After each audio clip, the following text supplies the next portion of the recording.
মাথা ঘোরা হচ্ছে মানুষের অনেক সময় খুব কমন সিমটম একটা। খুব সাধারণ কিছু মামুলি কারণে মাথা ঘুরতে পারে, যেমন ডিহাইড্রেশন থেকে হয়, স্ট্রেস থেকে হয়। কানের কারণে খুব কমনলি কিন্তু মাথা ঘোরে আমাদের কানের সমস্যার জন্য।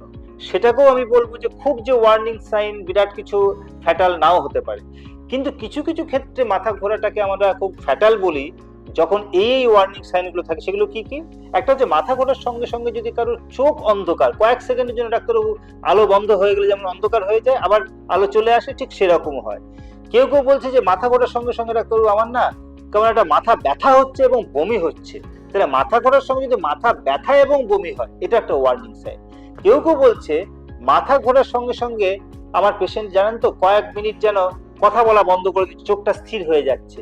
এটাও কিন্তু একটা ওয়ার্নিং সাইন। তাহলে মাথা ঘোরার সঙ্গে আমি যে যে ওয়ার্নিং সাইন গুলো বললাম, এগুলো যদি থাকে তাহলে অবশ্যই অবশ্যই অবহেলা করবেন না, ডাক্তারের পরামর্শ নেবেন।